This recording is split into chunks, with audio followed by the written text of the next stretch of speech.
and then I will screen share. Oh, how do I let someone else share? That actually, I don't remember what I have to do. Let's see, one participant, multiple. Hanan, it looks like I can share from here already. Very good, I must have done something right. Okay, so here we go. Pastor John Moyle, the roots of roots. Well, hello everyone, and thank you all for being here today. I really do appreciate it, and I especially want to thank Hanan Schlesinger for his introduction and for being such a great encouragement to me over the years since I've known him.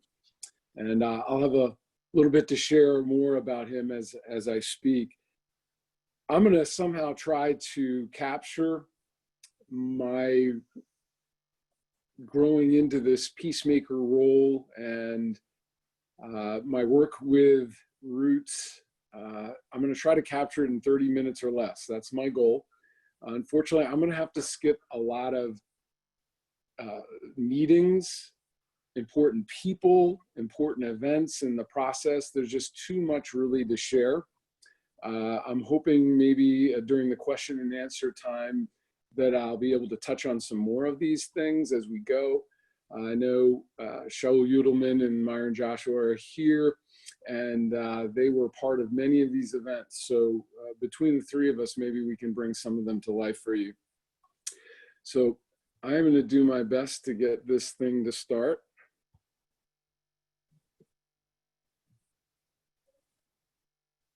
Can you all see that? Yes. Okay. Yes. All right, this is good news. So I'll toggle through these photos as I go.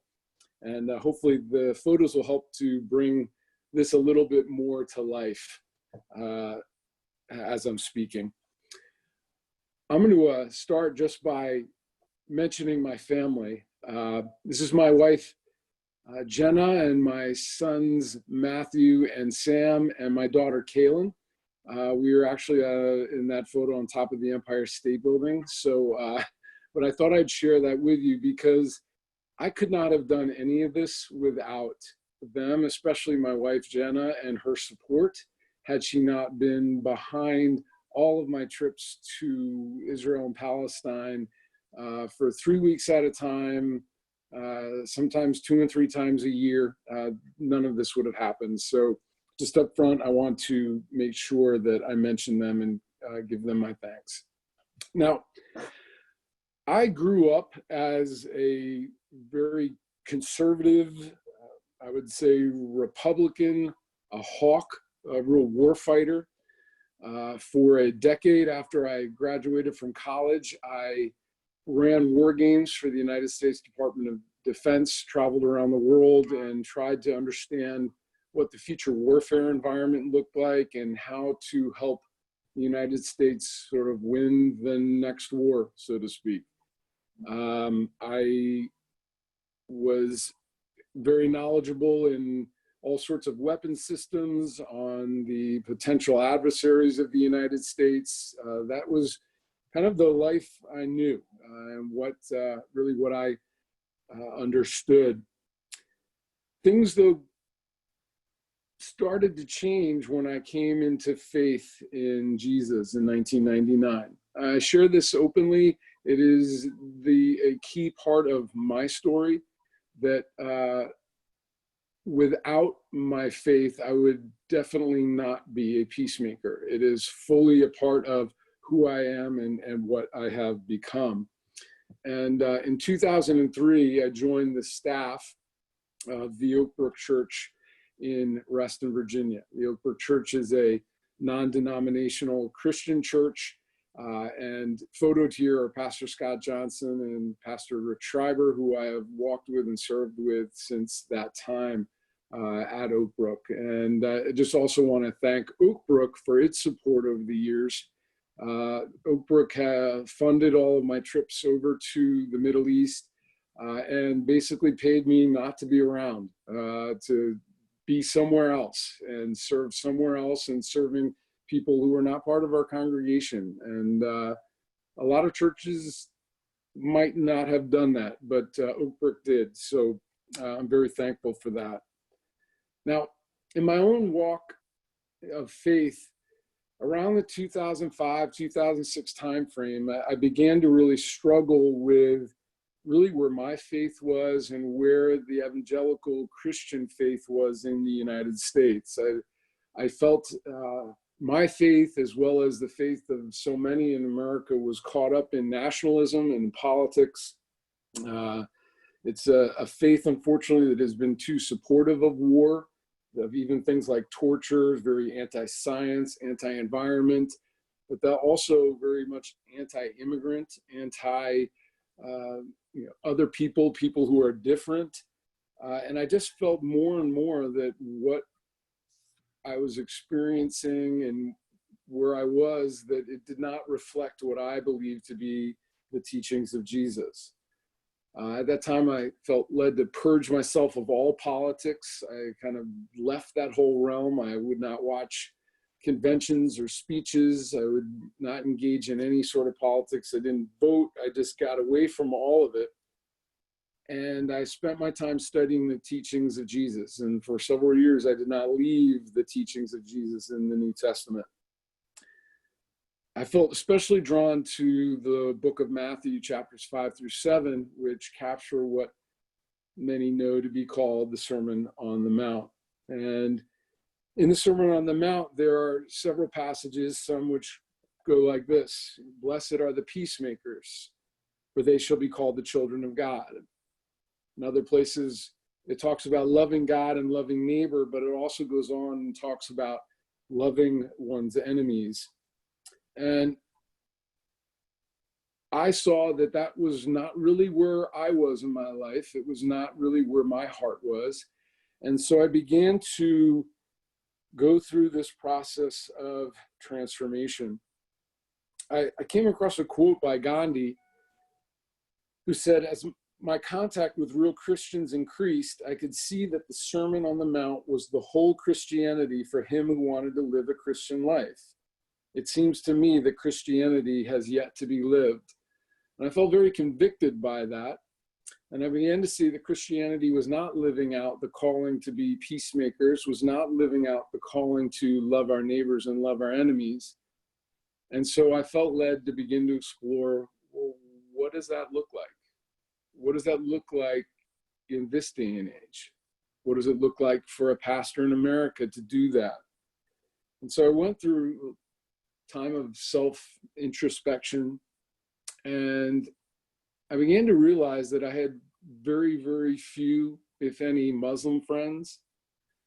I had very few Jewish friends. Most of my Jewish friends that I'd left kind of behind in high school.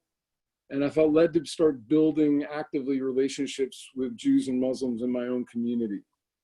I joined a local interfaith clergy group called the Ministerium, and we would meet together at least once a month just to share life together, to get to know each other, to know what it means to walk together, to learn about each other's faith traditions. And little by little, I found that I began to respect more and more those who were different than I was, those who believed differently than I did. And I felt like I was coming to a much healthier place, and a place that was little by little was resembling more of what I felt that Jesus was calling his followers into. In 2011, this clergy group decided to take a pilgrimage, an interfaith clergy pilgrimage to the Middle East. We felt that it would be a great thing to see the ancient sites, the holy sites, and understand them through each other's eyes. We felt that that was valuable, but that we could also understand the Arab-Israeli conflict through each other's eyes. We could hear each other's perspectives and grow from that.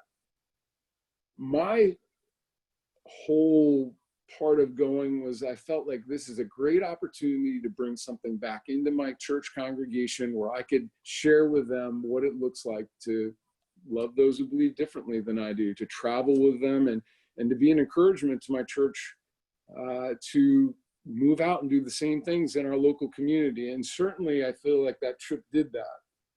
But what I wasn't expecting is that when I was on the ground in Israel, Palestine, I felt called not just to bring something back to my own church, but I felt like I was called into something on the ground in the region, something very powerful. I'm just going to bring a few photos through of the group so you can just get a sense of what that looked like. And I felt this was very much a transformational time for me. Some of you may know Rabbi Daniel Cohen from Bat Ain in Israel, who's at the center of this photograph.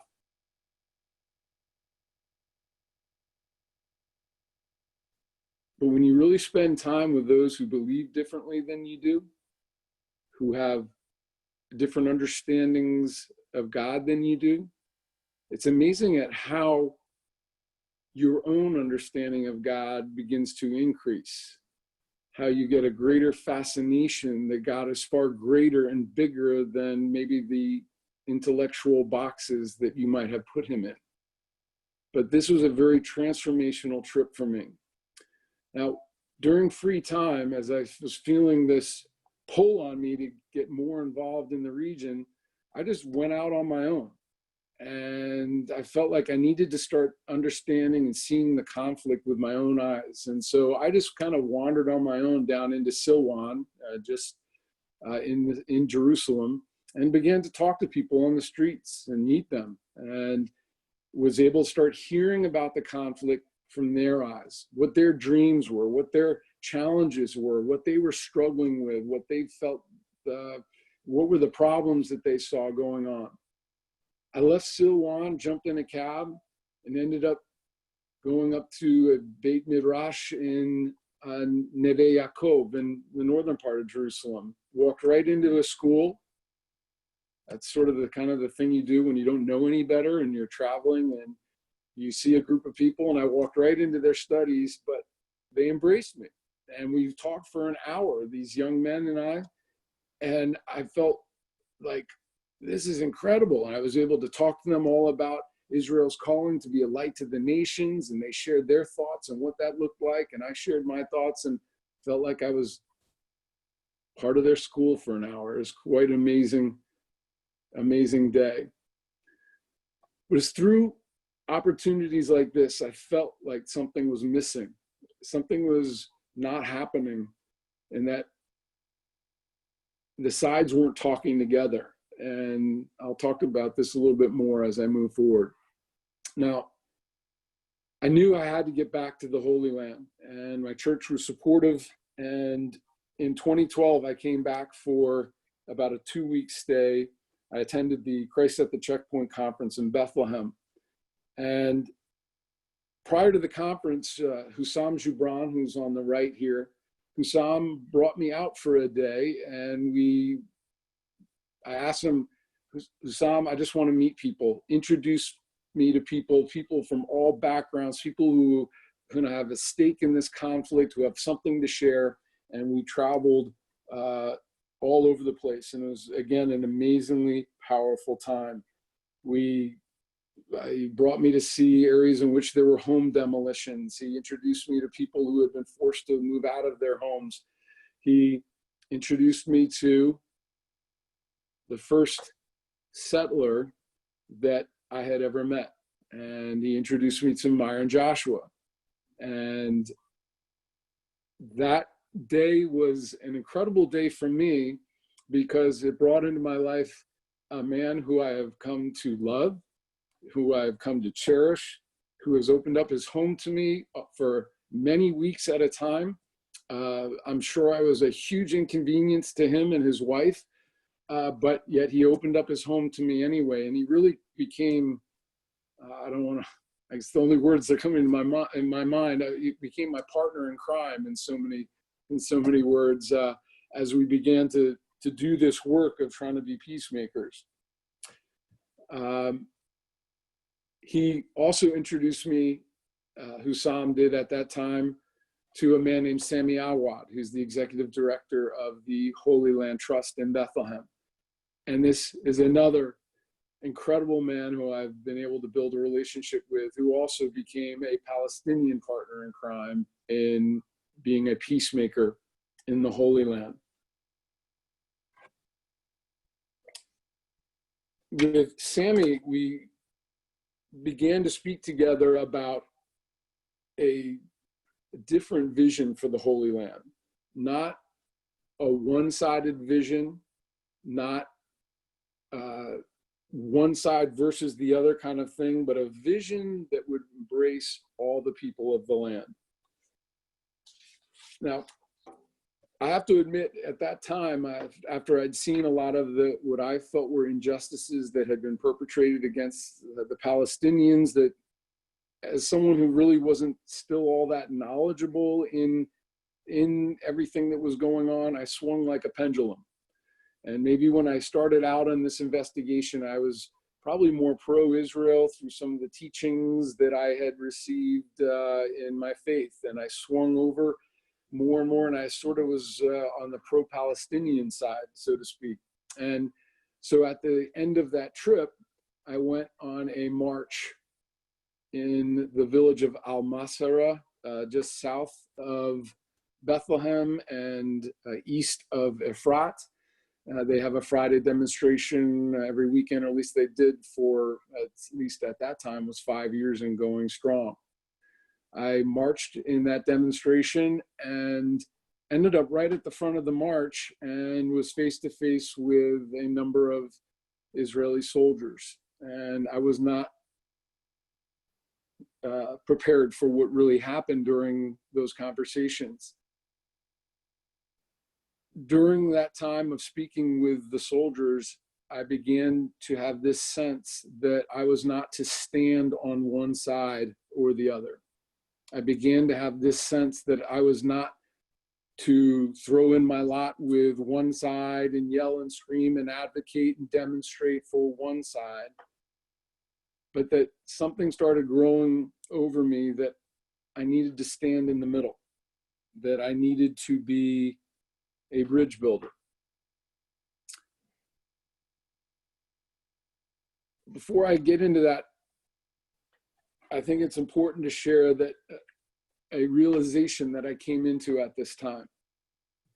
And the more I learned, the more time I spent on the ground in Israel and Palestine, I came to see that the separation of the two peoples over time, and whether that be separation due to the creation of the barrier, the separation wall, or due to the evacuation of the settlements in Gaza and Gush Katif, or the prohibition of Israelis from entering Palestinian villages and so forth, that this greater separation of the people over time, which, you know, I understand is the natural human response to conflict, that during conflict, two people groups, they separate.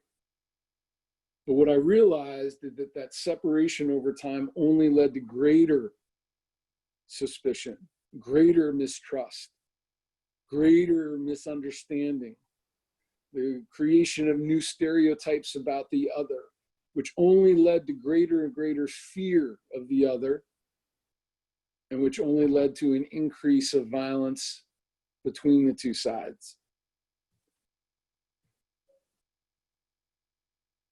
This is, I think, for me, one of the most important findings that I had during this time of learning, that separation doesn't make things better, that separation might provide some security, but it does nothing to heal the divide that exists between two peoples living in the same region.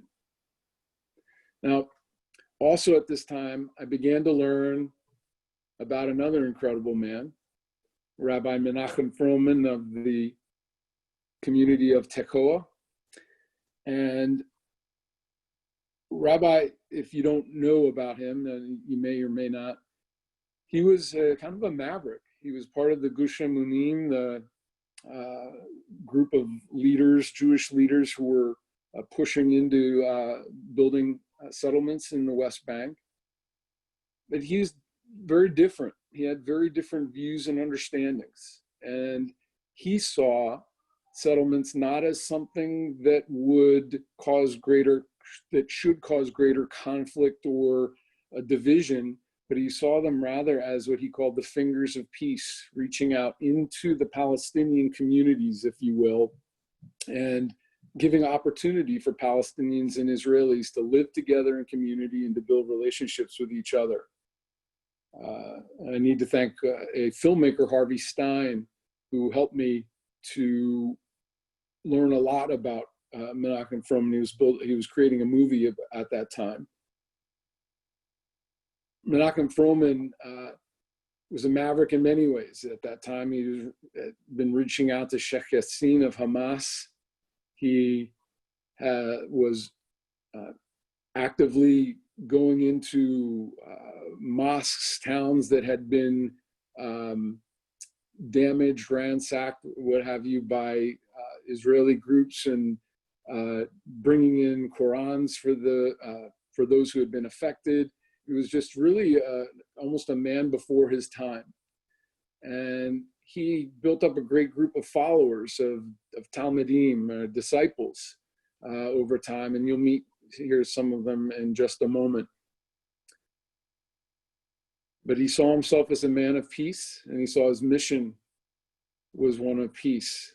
And he believed that the Israelis and Palestinians could not just live next to each other, but could have true, meaningful, powerful, personal, and human relationships with each other. And so kind of taking these two ideas together, that separation was not solving anything, was only making things worse, and seeing an example of a man like Menachem Froman, who believed that relationships could be formed and forged, and that powerful community could be created between the two people groups, I began to further see really what my role would be. And here's Rabbi Froman with his wife Hadassah, who you'll see here shortly. And really, I saw my role as one who needed to stand in the divide and to try to draw people together, to bring them together into relationships. And over the next few years, that's what I did. I looked to build relationships with people and bring them together.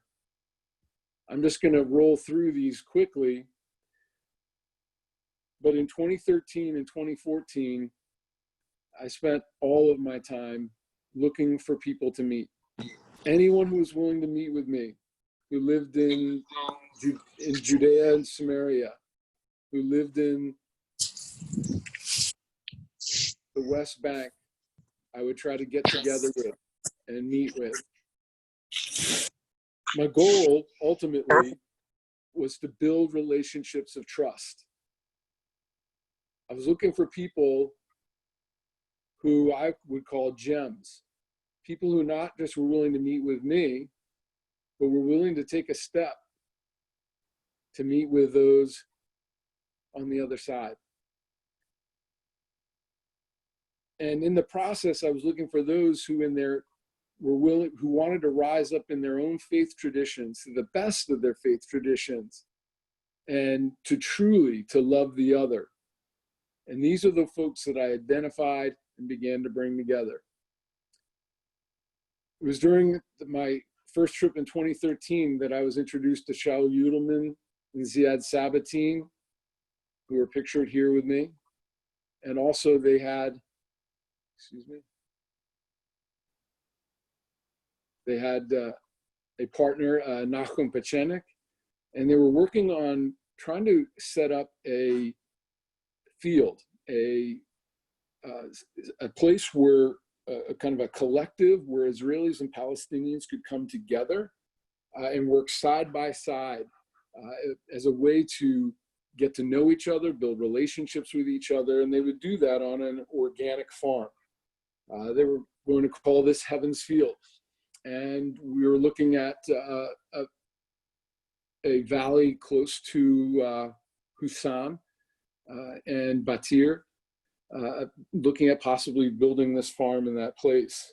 Now, what's really interesting is that Shaul and Nachum and Ziad as well were all followers of Rabbi Froman, that they had all been learning underneath his teaching. And it's incredible that you have Jews and here a Palestinian were learning together under Rabbi Froman. And I felt myself that I was from afar learning underneath Rabbi Froman. Now, also this time, as I mentioned, some of these gems began to kind of rise to the surface. And we had our first new meeting of a Palestinian with Israelis when Elias Cohen and Myron Joshua met with Sami Awad in the Everest restaurant in Beit Jala, which was, I felt, for me, a huge breakthrough, that these types of things can happen, that we can start bringing people together. Also at this time, on this trip, I met with Rabbi Shlomo Riskin of Efrat, who became another dear friend of mine, someone who has just great vision, a great heart for God, and would eventually meet many of the leaders of Roots as well down the road.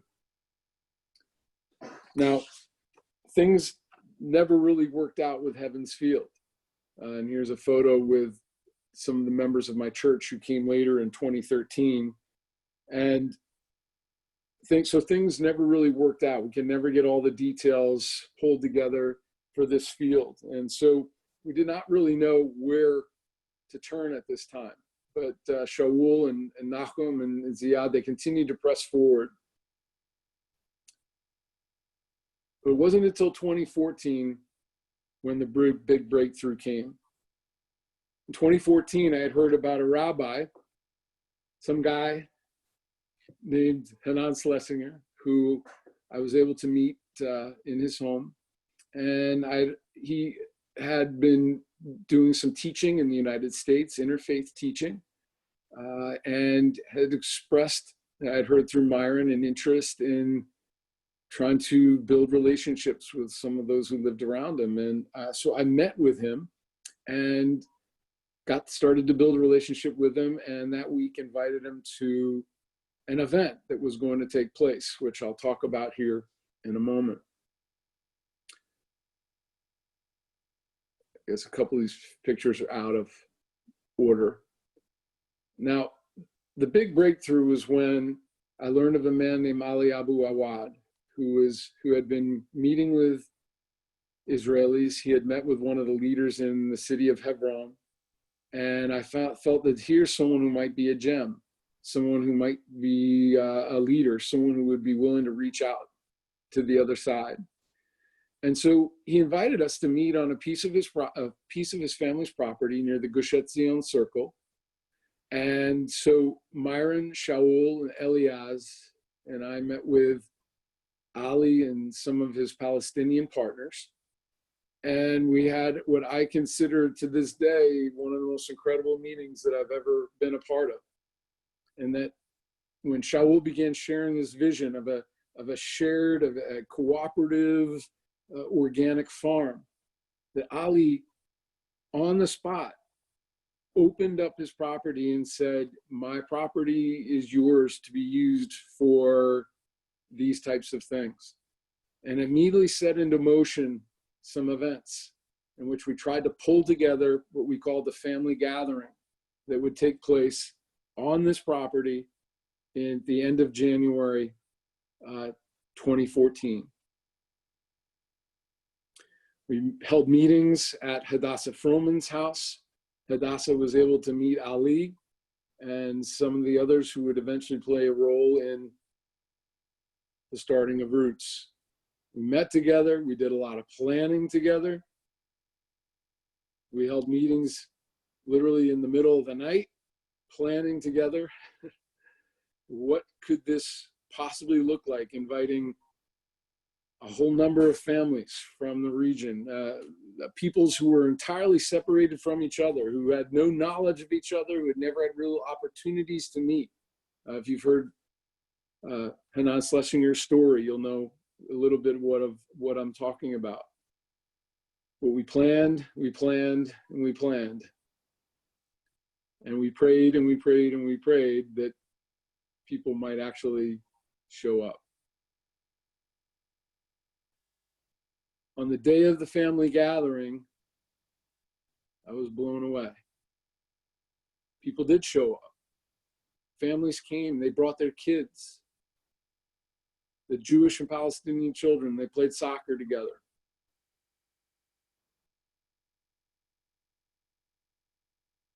We ate together,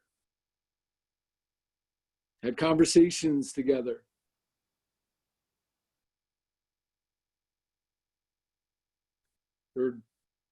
There's a point during this day where I had tears in my eyes because I was so shocked that I was actually seeing what I was seeing.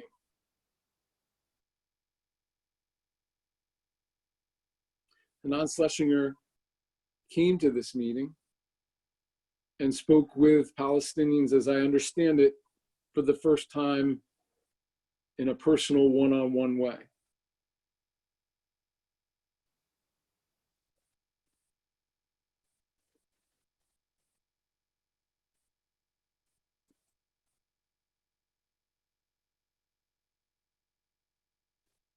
It's amazing as I look at the faces around the circle, how many of them played a role, whether it was a central role or a peripheral role in the development of roots in the following months and years.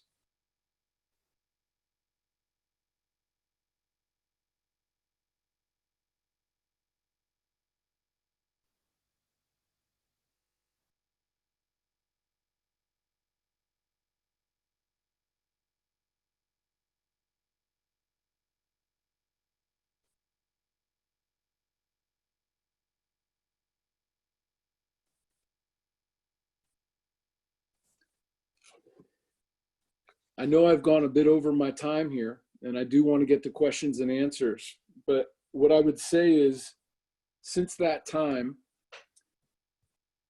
I brought another team back over to Israel from our church, and I just continued the process of meeting with people, meeting in their homes, meeting in restaurants, wherever they would meet with me, and look for creative opportunities to bring people together. Find those gems, those people who are out there who want to normalize relationships with those who live so close to them, but yet live so far in so many different ways.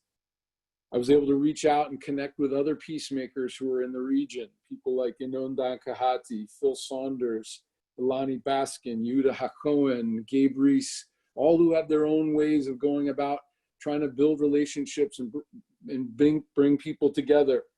But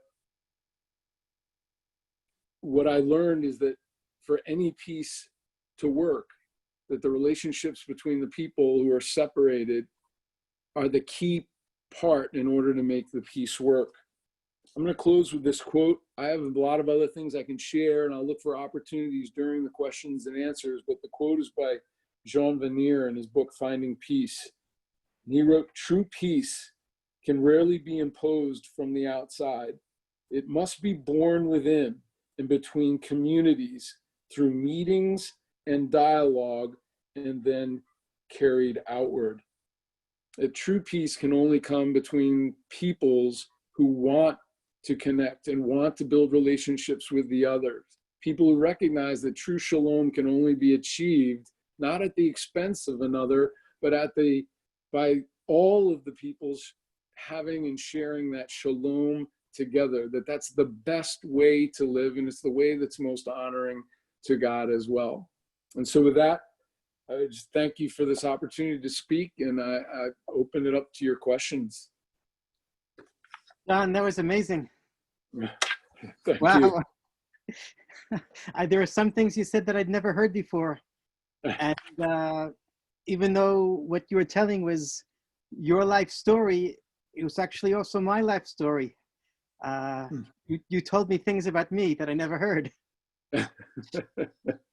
Just let me tell everyone. Hopefully they were true. I just want to add that I often say that Ali Abu Awad changed my life, and that's certainly true. But as we heard just now, I wouldn't have met Ali Abu Awad had John Moyle not come into my life and encourage me, invite me, cajole me, persuade me to go and meet Ali on that day. I think it was the last Thursday of January 2014. So no words that I would use could express my gratitude for everything you've done to make my life more complicated. So you're welcome, and I'm sorry. So let's see, we already have a question, I see. Robert, everyone can write questions in the chat box. And Robert Corsini, I guess he knew I was going to say that, so he already wrote in a question before I can say it. So Robert writes, can you describe the parallels between the struggle in Jerusalem, West Bank, and Gaza, and the issues we have here in the States today? Well, the division that exists in Israel and Palestine is a very deep divide. It's two peoples who are both exhibit pain due to their past histories, both who experience some level of victimhood, and two people who have kind of been thrust together in the same piece of geography, beginning, not all that long ago, but both who have historical ties to the region. In the United States, we have growing divisions. Some of them we thought might have been getting better, but have been made more obvious recently, certainly between the races, certainly between the Caucasian and the African American communities, and I would add the Hispanic and Native American communities as well. But we also have some divisions that are being highlighted now between the wealthiest and those who are not wealthy. We have divides, certainly political divides between the two parties. I think the biggest difference is that the obstacles to bringing people together that exist in Israel-Palestine are much greater than the obstacles to bringing people together in the United States. That I think it would be a lot easier to bring Republicans and Democrats together to at least speak here. It's a lot easier to bring Caucasians and African Americans together here. The wealthy and the non-wealthy, it's here. It is a great challenge in bringing Israelis and Palestinians together because there's so many structural things that stand in the way of it. The separation of the peoples just due to living in different communities.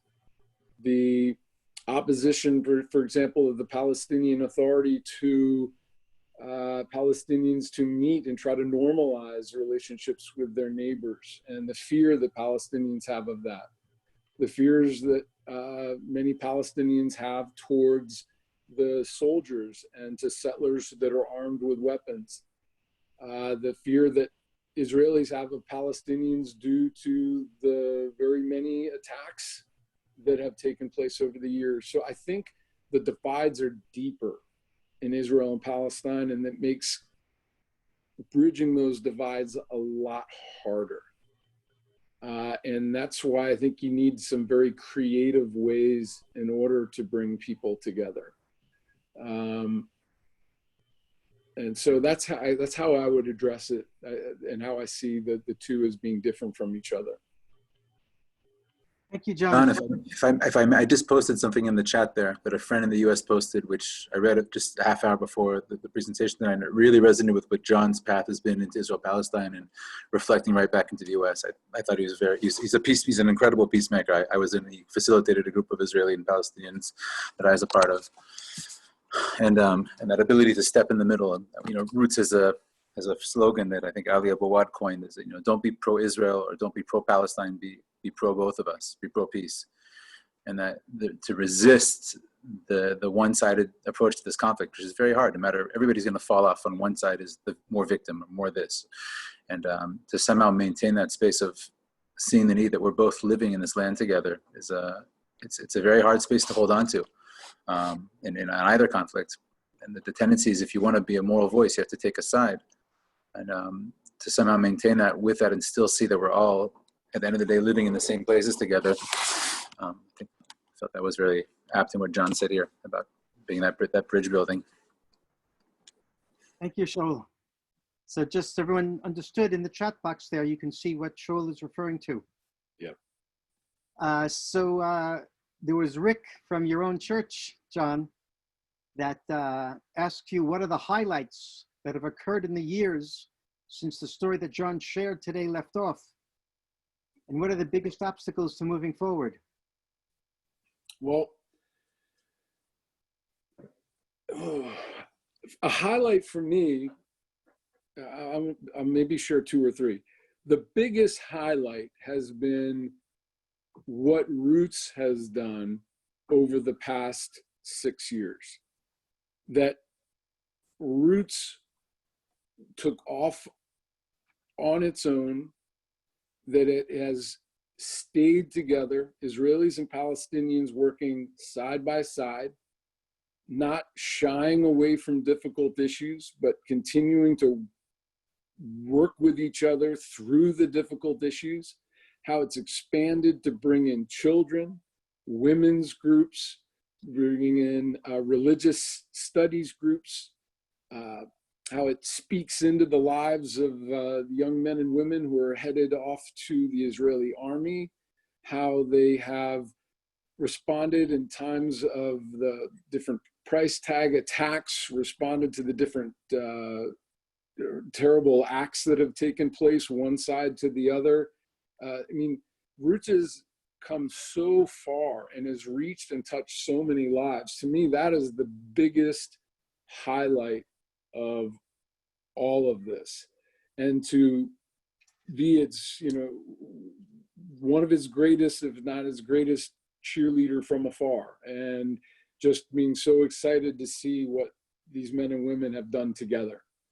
It's helped me to see that the kind of the groundwork that I put in was not for naught, and that just it's produced really great fruit in these men and women. I would say that's the greatest highlight, Rick. I would say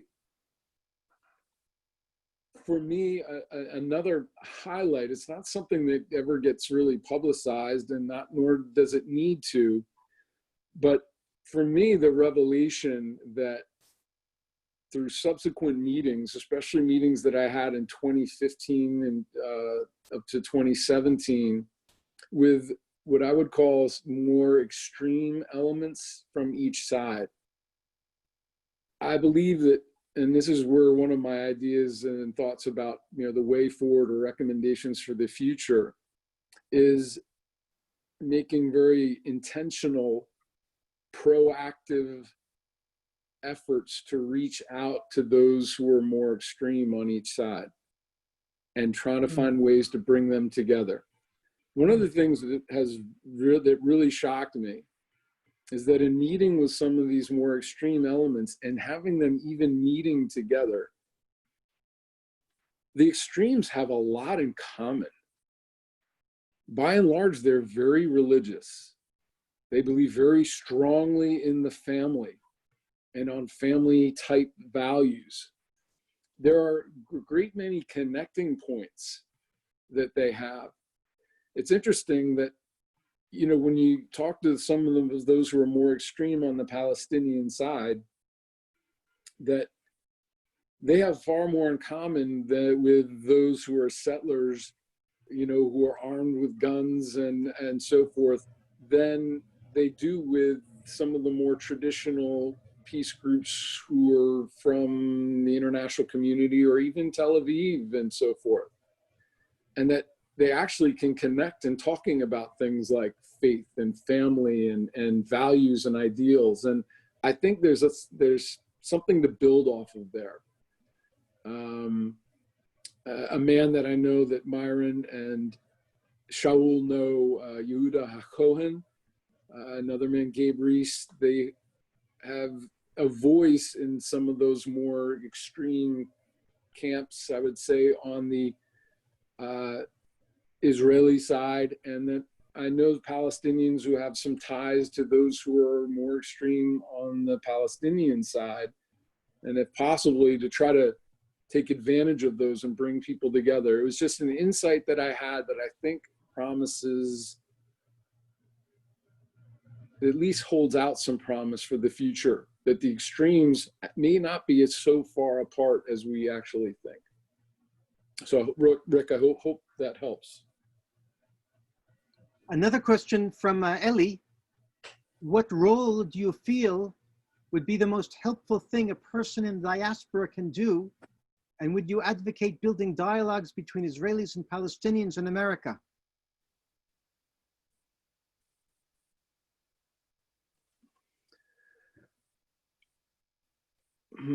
Well, I think I would jump right to what Shaul just said previously, and that trying not to take sides and finding ways to stand in the middle is definitely helpful.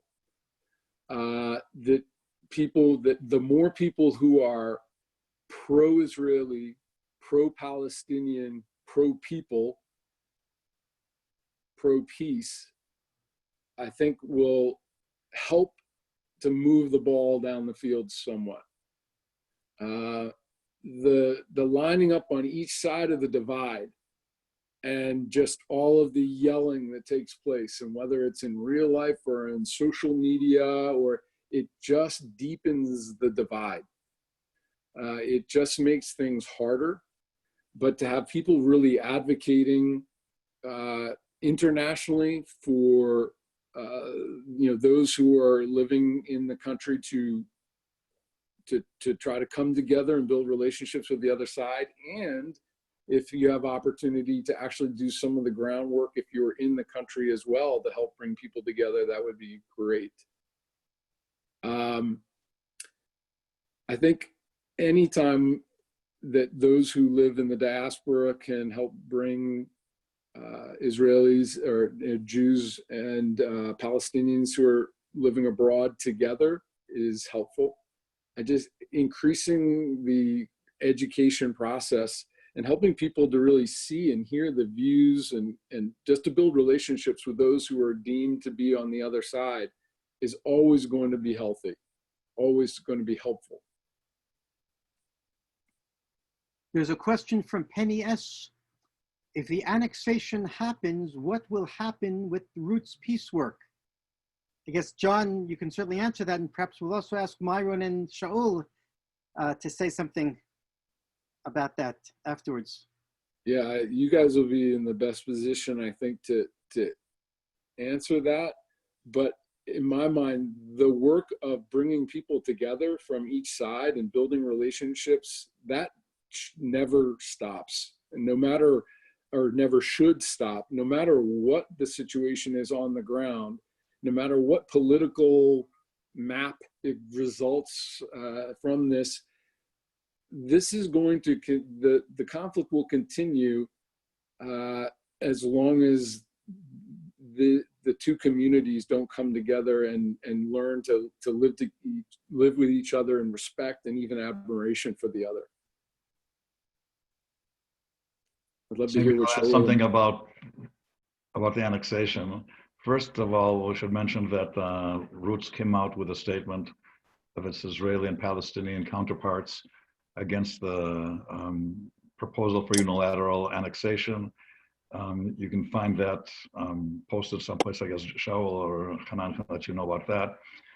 If annexation should really happen, actually, I think things will be a little bit more complicated than John seemed to mention, because of the fact that annexation or sovereignty, whatever it means, and no one really knows 100% what it means, but if it does mean that there will be a different status in the Gush Etzion area, it means that we won't be able to really have the same type of direct contact with Palestinians. Even the Abu Awad land, which we use as a meeting place, is in Area C, which theoretically, is in the middle of what's going to be annexed, if annexation is on the land and not only on the Jewish communities themselves.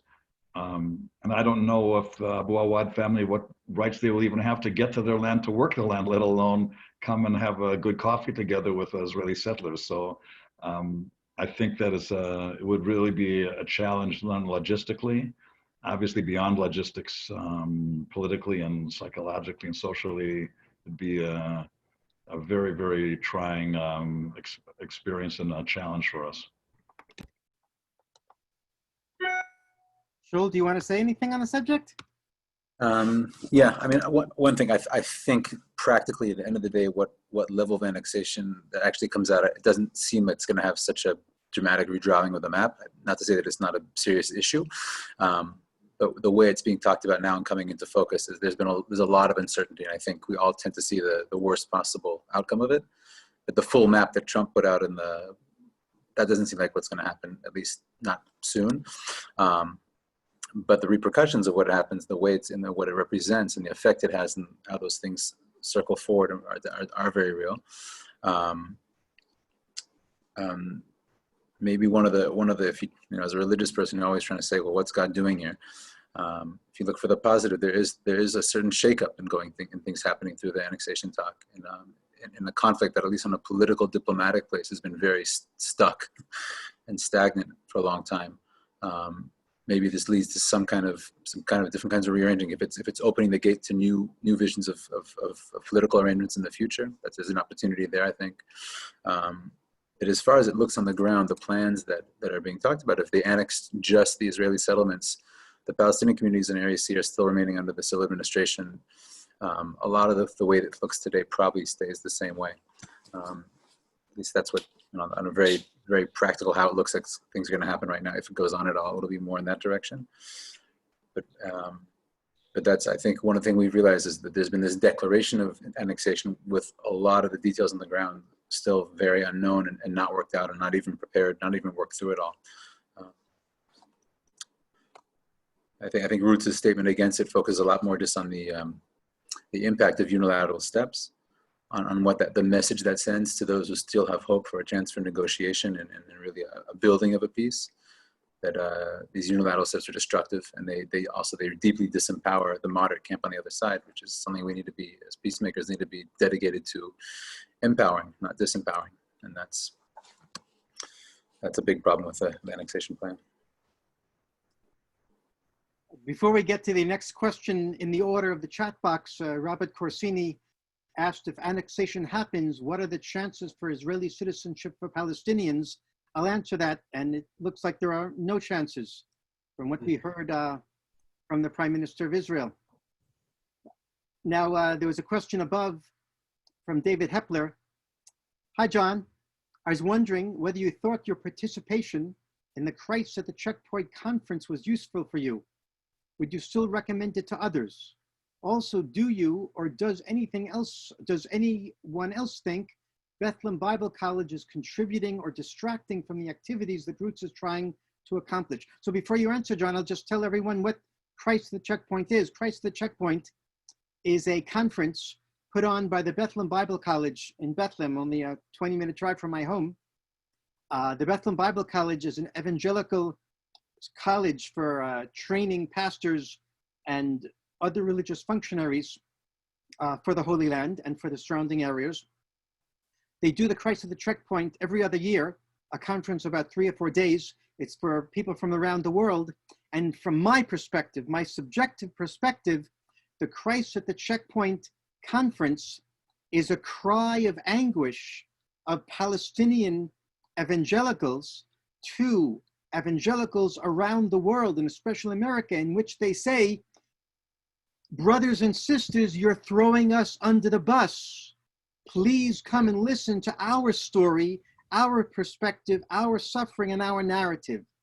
So it's 3 days in which Palestinian evangelicals explain how they see themselves in the grand Christian and global story, and how they feel their voice is being drowned out by the Christian Zionism that the evangelical church in the US and around the world is so strongly pushing.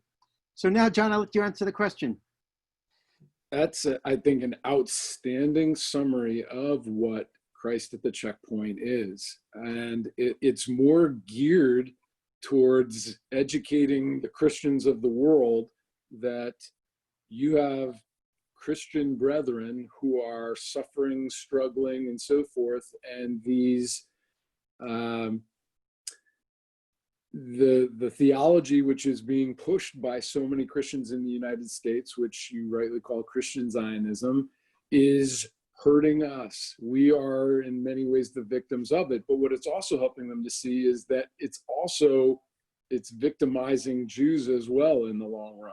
And so I find it to be personally very helpful in terms of helping to influence the international Christian understanding of what's happening.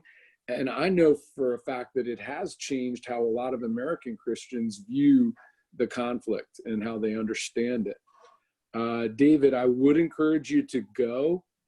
And if the best part about it is that you will actually have opportunity to meet so many Palestinians and build relationships with them and hear things from their perspective. I also am very pleased at how they have been open to Israelis to come and be a part of it. Hanan, correct me if I'm wrong, but I believe you have attended, that Myron has attended. Yeah. And so I think it is a valuable and helpful event. And I know my good friend Sami Awad would concur, would say the same thing. I think that David's question comes from a place, probably maybe even a little bit of knowledge, that at the Christ at the Checkpoint and the Bethlehem Bible College, I think there's, I hope that there's a certain inner tension there, because there are definitely portions of the group there that are very, very challenged, I think, by the fact that Sami invited settlers to come to visit. I don't think that, you know, even though many of them are even family members, I think there are different strains going on there. And that's why, yes, it is important to go there, because there are many people who are very welcoming there and very interested, and they're friends of us and they follow us. When I was there, and I guess it must have been 2014, there was a session when Sami was sharing the platform with Mubarak Awad, who was deported during the first Intifada, an American Palestinian. And Sami got up in front of this group of people sitting at the conference, and he said, "I want to introduce to you a friend of mine. He's Jewish, he's Israeli, and he's a settler." And that, I think, you know, maybe was a little bit mind-boggling for a lot of the people there. But that's a sign that there are places which are definitely challenging and not simple. And when you go there and we participate in it, I think we're also a challenge for some of the people there who have very, very set ways. Thank you very much for those responses there. If I may respond a little bit, can you hear me? Yes. Yeah, 2 years ago when I was staying with Ziad at his home, I specifically asked him to take me over to Bethlehem Bible College and have a tour there with him. And all of us were very impressed, including Ziad. And I thought, this is an astounding opportunity. This is a place where they make programs for people in the local area. And I just thought, if we could involve Bethlehem Bible College in a more expanded way to participate in what Roots and others are doing, to reach out to their own Palestinian communities, it would be such an awesome thing that would occur. And David, thank you for that. Because there's a lot of tension on the ground at this point as a result of the annexation talk, I want to be very careful with my words. Sure, I understand. I think I can safely say that the Bethlehem Bible College is doing its utmost at this point to create bridges of understanding between local Israelis and local Palestinians. And if they could do more, they would do it. I see. Yeah, I had actually hoped to have gone to the conference this year, but because of the COVID-19, of course, we were not able to take that and allow that to happen. So yeah, I'm joining by a conference call this year. Shaul wanted to ask John, as we see in the chat box, have you been involved in that world of Israeli-Palestinian dialogues in the US? And to reflect on any differences you felt. You ready? Okay, Kim. Oh, send it over. I have been involved in some. what I find it's very interesting is that, well, depending really in the groups you talk to, it can almost be. How big the school is? Hey, Scott, you're on, your mic's on live, Scott. I just muted him. Oh, okay. It's always awkward to ask your boss to mute his mic, but oh well. It's my job to keep people in line. So it really depends on what groups you're meeting with. In the United States, you will find you can find quite liberal Jewish audiences who are very open to hearing what you have to say. In other circles, you can find very, I guess the word is conservative, but what I would say is are very opposed to speaking about or hearing about any kind of building bridges with Palestinians and so forth. I think there's a lot of work to be done there, Shaul. I think talking to folks is never going to actually get them there. If I could, the best way to do it would be to bring people to the land and have them actually meet Palestinians who live in the land themselves. And I found that, or I think I would find that people are going to be most powerfully impacted that way than just speaking to them in some kind of public forum. I don't see any more questions in the chat box. Can I ask a question? Yes, of course, Andrew. Yeah, Andrew. So first, I just wanted to say, John, that I really appreciated what you said. I'm a Christian myself, and I really appreciate your determination to follow Jesus and to be a peacemaker and where that's taken you. So it's really personally encouraging to hear your story. So thank you. And then the question is as follows. So in the Israeli-Palestinian conflict, it's not symmetric. So one side obviously has a lot more power than the other. And so I'm wondering if that informs your approach to bringing people together somehow, and also what challenges it might create to what you've tried to do. And so whatever you can say about those things, I'd be interested in hearing. Yeah, I am cognizant of those differences, those disparities in power, so to speak. And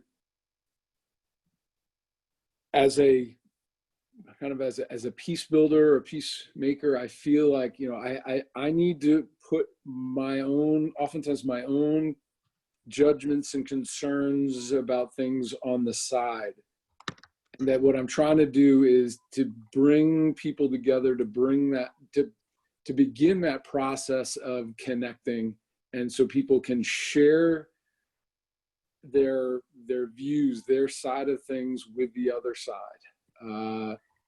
I'm blown away every time I hear Rav Hanan talk about his first interaction with a Palestinian.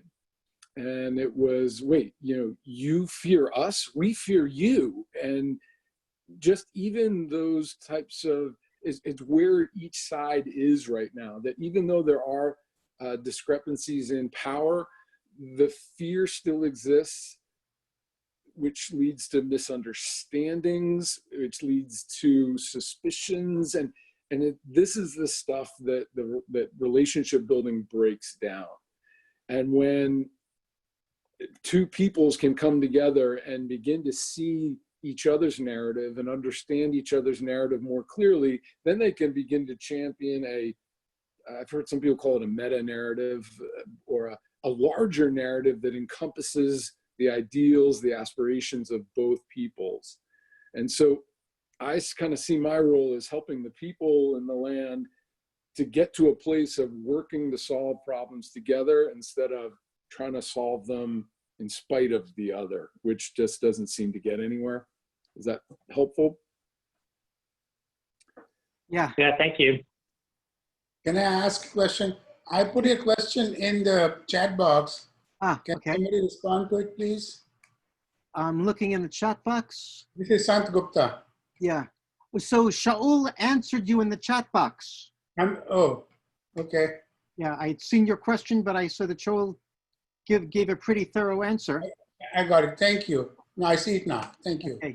So Shaul, I asked Shaul if he'd like to reflect a bit after hearing John speak.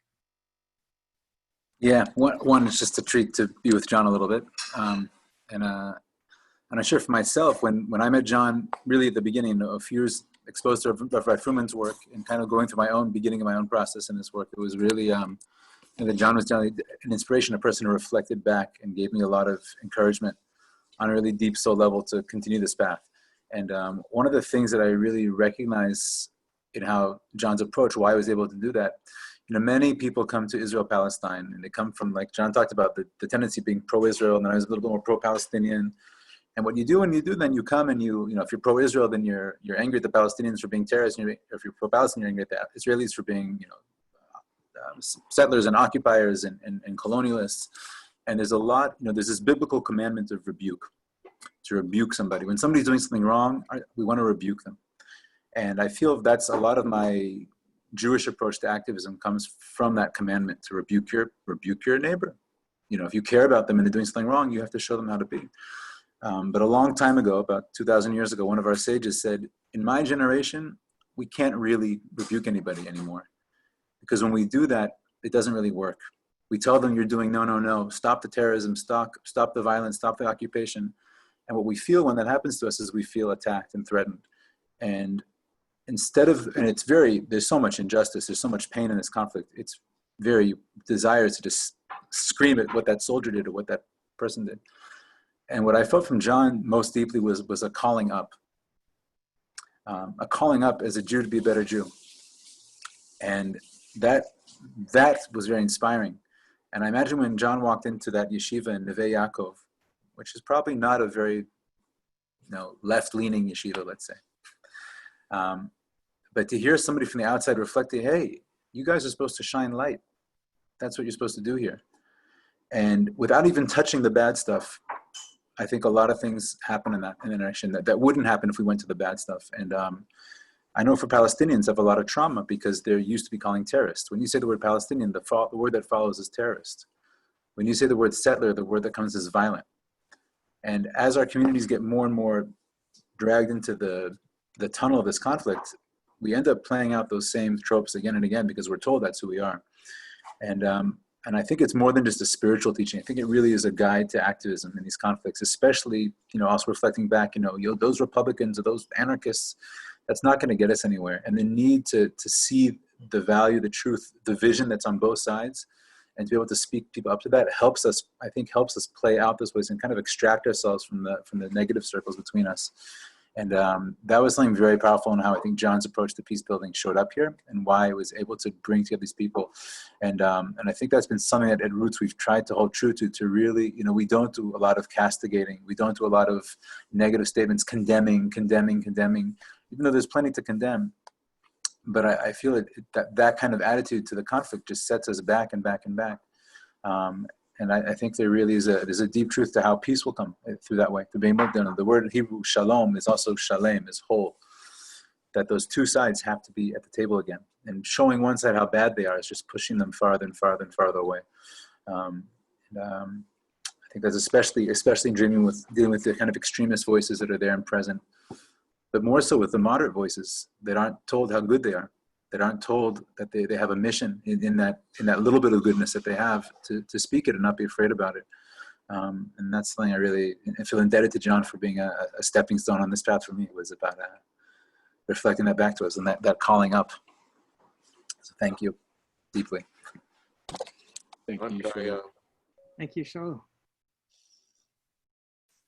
Myron, would you like to say anything? Yeah, so many stories and so many things that happened that they would just be just another story to add and not really so important. But I think the bottom line that I can say about John's work with us is that his mission is really just being here, being with us. And it was a matter of his presence, being a presence telling us, I'm here with you. It's time for you to be here with yourselves and get into being, and not only thinking about big ideas and about rights and stuff like that. And it's something about the way that he was sort of, he almost ad-libbed, I think, being here. It's, you know, we used to prepare and list names who we might be able to meet. But the things that happened that are amazing are things that happened that were unplanned. Before I ask John maybe to share one of them, rather than retell the story, I think one of the things that really touched me was when he came here with a church group. And they were touring, I think, Jerusalem, and they decided to send John and one of the members of the church to Tekoa to be at the house of the Fruman family when Rabbi Fruman was dying. I think, and that's why I'm getting excited again about it, because of the fact that his being here was really being here totally. It was identifying with the people, with us in our sorrow, with us in our happiness. And I think that gave us the power and the knowledge that we had to deal with the challenges of being here. It's not only a matter of, it's a matter of really that being here. That's the bottom line. And when I say that he just would fall in the right place at the right time, it was the first Shabbat that he was at my house. And sometimes people who come to my house are surprised when I tell them, I'm sorry, I have to go on guard duty now, and I take out my M16. So he was a Shomer Shabbat, that Shabbat, that he went out on guard duty with me.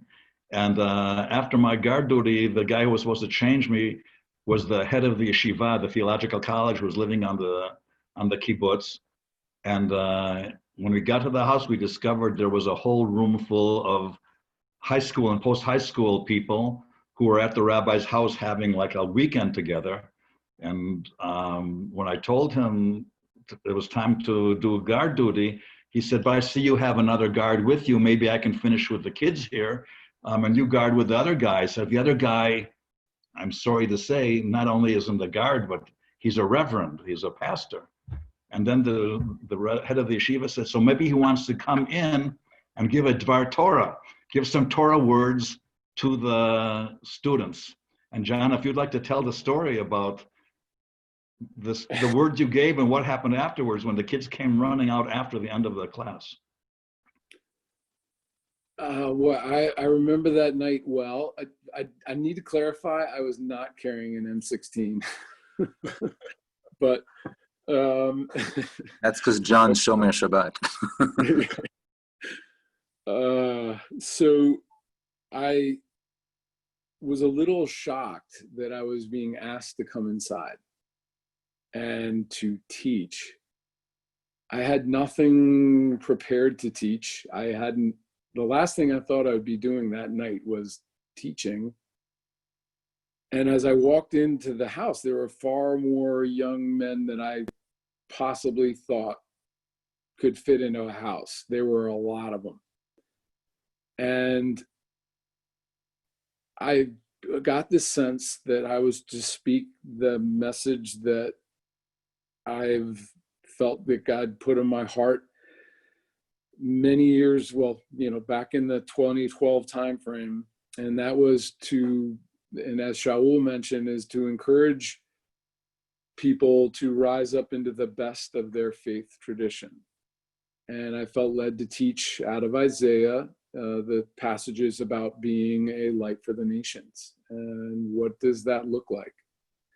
And so I encouraged them that as to be the best Jews that they could, as they were getting ready, I guess, to move on to the military, others to move on to additional schooling, to be the best Jew that you possibly can, rise up into the best of your faith tradition and be a light for the Gentiles. And I said, I'm a Gentile. I want to know what that light looks like. Show me what that light looks like. The world wants to know.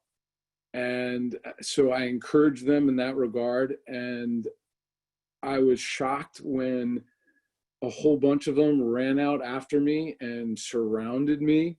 And one of them felt like he said it was the he had been waiting all his life to hear a message like that, and that he felt encouraged to go ahead and pursue what he had felt called to do. Another young man joined our efforts and attended some of our first meetings with Palestinians at that time. That was an amazing night, and I felt like it was sort of God's confirmation that I was in the right place, that I had not kind of gone off the path, and that I was going in the direction that he wanted me to go. And a couple of those kids I still am in contact with, and I'm in relationship today, 7 years later. So that was an amazing night, Myron. Wow. We have a few more minutes. John, I see that Robert wants to ask something, and then I'll just say, John, you could close after Robert asks his question. You can answer it and close in whatever fashion you'd like to. Okay. Robert. Great, thank you, Hanan. John, I want to thank you for your wisdom and your experience that you're sharing with us. I know Hanan, meeting you here is actually putting the puzzle together for me in a lot of ways about Roots. I've heard about you, and I have to praise you for your efforts and your commitment to this process. I've been a witness to Roots and what the mission is and what has been accomplished. I started going to Israel and Palestine in 2016, and I've gone back at least once a year every year since then, working on a documentary project. So many of these people, Shaul also, I've met and interviewed, amazing, inspirational people. I want to ask you an important question, I think, and it's in regards to here in the States today. I think one of the greatest challenges that I see facing peace in the Middle East has a lot to do with reaching conservative evangelicals here in the United States, because they have attached themselves to a narrative about Palestine that I see now is highly destructive. And they have a lot of money behind that narrative, and we see how that narrative is being imposed upon all of you in the Holy Land, and it's really sad. And I wanted to see you've crossed over, and I want to thank you for that. I want to understand more about how you did that. What was the moment where you realized, and then how does that translate in how we can teach and show people today here in the States? That's a great question, and thank you for your remarks as well at the beginning. I struggled with the teachings of Christian Zionism very early on, but I just didn't have any courage to do anything about it. I just felt like, well, a lot of people who are a whole lot smarter than I have been teaching this for 100 years. It's gotta be right. I'm the one who's got to be off. But more and more, as I read the Bible and as I came to know Jesus, I just felt that the teachings don't match up to the person of Jesus at all. I also began to notice that many of the teachings use horrible exegesis. They are interpreting scriptures completely out of context. They're ascribing things to other scriptures that aren't there. So I think theologically, it's faulty in many, many ways. The part that burned me the most, though, and that is as I spent more and more time with Jews, and I began to see and admire them and their faith tradition, and it just appalled me that so much of the theology is they either convert to Christianity or they die. And it just got to the point where I was like, I cannot hold to this at all any longer, and I completely did away with it. And when you come into an admiration for people, and as you get to know them personally, it's amazing how that does away with biases and prejudice and anything that might be lurking in there, bad theology included. And that's why this has been such an amazing experience for me, because just spending so much time with Palestinians, both Muslims and Christians, and with Jews, it has freed me up to see people as people, not as subjects of some kind of theology. To see people who are created in God's image and who need to be treated that way. And it's an experience that I hope everyone would have an opportunity to go through. But that's what helped me to kind of break free from that stuff permanently. Hope that's helpful. No, Wow. thank you for that. Fantastic. I mean, I've learned a lot just in this conversation here. Is really, truly inspiring. My best Zoom call yet. That would be a great. That would be a great way to end. But John, if you want to add a few more sentences, I think we're all thirsty to hear. I guess the one thing I would close with, actually, two things. Apologies, I'll make them fast. The first is you had asked me to think about next steps. And I talked about how reaching out to those who are on the extremes and trying to bring the extremes together, that's part of it. And the other thing I would say is that, and I know Roots is doing this in the Jericho area, and possibly, as I understand, maybe just the roots of something going on in Samaria in the northern West Bank, which is replicating the model and creating Roots types of activities and programs in other parts of the territories. And I think I would, if that's possible, I would encourage that as a next step. I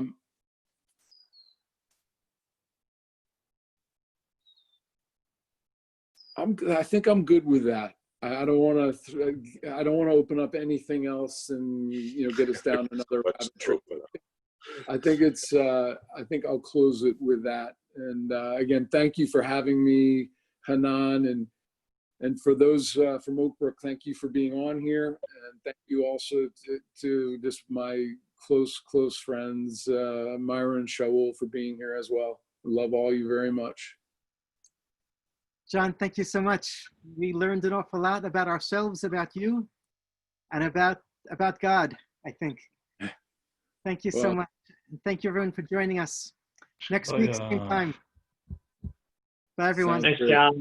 Thanks, everyone. Thank you so Bye, much. John. Yeah. Thanks, Jenna. This is great. Hi, thank you. Thank so you to much. you. Eshet Chayil Mim Sa, a woman of valor.